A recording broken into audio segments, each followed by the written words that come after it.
This time last year, I decided to make two videos on the Philadelphia 76ers and the Philadelphia Flyers. And at the time, I was extremely frustrated with the Philadelphia 76ers, and I felt like they were underachieving given the talent that they had. I thought that Brett Brown should have been fired, and the whole future of the franchise generally seemed kind of bleak. And in the meantime, during the Flyers playoff series against the New York Islanders, I said I was very happy with the direction of the franchise going forward and how I was very optimistic about the future of the team. Now that we're in May of 2021, I now see how different things have ended up. So, starting with the Sixers, because they're obviously the more positive of the two teams right now, I'm very, very satisfied with what they did this season. How could I? And then here's the thing: how could I not be? They're the one seed. They finished with the first seed overall. I feel like them firing Brett Brown is just something that needed to happen.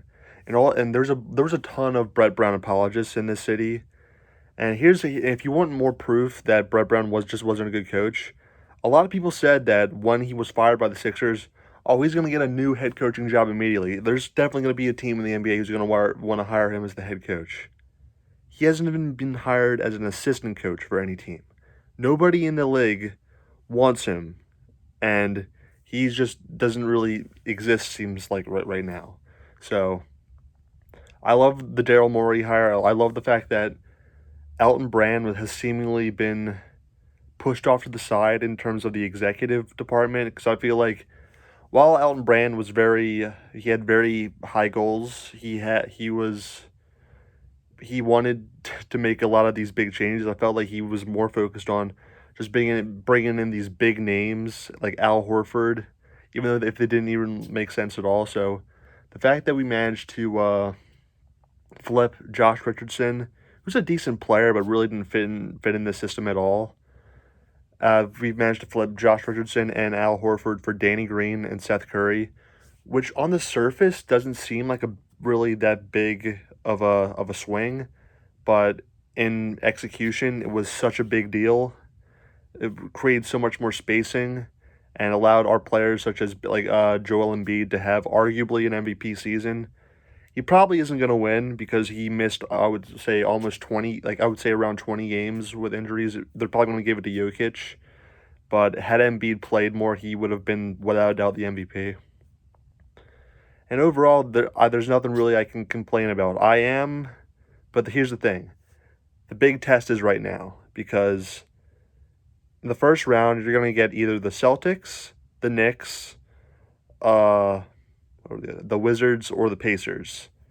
And I feel like no matter who we play, we shouldn't have a problem with it. And that's not me being arrogant. I feel like if you're the first seed, you should beat the 8 seed, no matter what.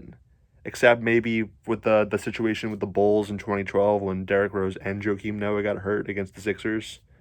That's like the only exception where you can't really blame the first seed in the playoffs for losing to the 8 seed. So then you got either the Hawks or the Knicks in the second round. So in my opinion, there's really no excuse for the Sixers. There's no excuse for the Sixers to not reach the Eastern Conference Finals. Barring other than the entire team getting hurt or getting COVID, there's no excuse for the Sixers not to reach the Eastern Conference Finals this year. And they really need to, because Doc Rivers, it's not just the Sixers who have that stigma, oh, they can't get past the second round. Doc Rivers in his Clippers tenure always struggled with getting past the second round. So obviously the goal is to win the championship, but I feel like they need to at least be in the Final Four of the NBA this year. And I'm really excited, and I can't wait to watch this team in the playoffs, and I hope that they win it all, because I really don't feel like waiting another 10 to 25 years in this town for a championship, and it seems like this is their chance. And in my opinion, if you have a team as talented as this and a year as unpredictable as this, you need to make your moments count. Now transitioning to the the Flyers, yeah. Now, for the last 10 years, there's been this trend for the Flyers where they make the playoffs and miss the playoffs. Last year really seemed different. In 2020, this team seemed like the best team that this team had put together since 2012, since that team with Yager and despite the fact that Brizgala was the goalie, that 2012 team where Claude Giroux really came into his own and they beat the Penguins, lost to the Devils, but that 2020 team was the best Flyers team since that 2012 team. And this past season, it's almost like that year never happened. And Alain Vigneault has seemed to regress as a head coach. The hockey guy, who I love watching his videos, he had the point that Alain Vigneault is a lot like John Tortorella, where, yeah, he's a good coach, and when he comes in, he usually brings about this air of change, but he has a short expiration date. And I'm not one of those Flyers fans saying that oh, we need to fire him right now.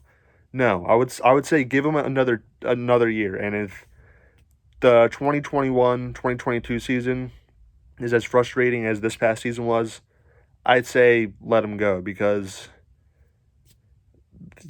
something needs to change. And a lot of people with this Flyer season was putting it firmly on Carter Hart's shoulders. Yeah, and Carter Hart was not good this year. He was obviously rattled. He obviously had issues with saving shots on the glove side. But at the same time, you really can't blame Carter Hart that badly for how badly he played this year. Yeah, you definitely put some of it on him, but look what he was playing with. Look at the defense that was in front of him. And the fact that the defense was so bad was just staggering to me because it really felt like it was changed last year. And just losing Matt Niskanen and what should not have had the impact that it had. And here's the thing. It's not like Matt Niskanen was like Alex Pietrangelo or somebody who was on this team for forever and he was this stalwart. Matt Niskanen was on this team for only 1 year, and he was paired with Ivan Provorov for only 1 year. In fact, for the majority of his career, he was the enemy. Matt Niskanen was on the Penguins and he was on the Capitals for the majority of his career. So I don't know how losing this guy somehow impacted the defense this badly. But at the same time, because it's the Flyers, not only do they not have two good seasons in a row, they don't really seem to have two bad seasons in a row. So, as frustrating as this season was, I am expecting them to bounce back because they're the Flyers, and that's just how it works. And then they're going to miss the playoffs in 2023, and then they're going to make them in 2024. And I don't see that trend ending. I'm not going to predict that trend to end until it actually does. It's the same thing why I will not predict the Phillies to make the playoffs until they actually do. Because they've never proven me wrong at this. They've always proved that whatever expectations you set for them, they always go beneath them. So overall, I'm very happy with the Sixers at this point. I'm very excited for the playoffs, and I hope that they actually go deep and win a championship because they're the biggest chance for the city to win a championship at this moment in time. And the Flyers just need to upgrade their defense significantly, need to really do some gut checking, and Carter Hart needs to find that mojo again. And he's still a great goalie, and he still has tons of potential. He just had an awful season, where it seems like everything didn't go his way. So hopefully the Flyers bounce back, and the Sixers, hopefully they capitalize on this opportunity that is in front of them. So that is what a difference a year makes for these two different teams.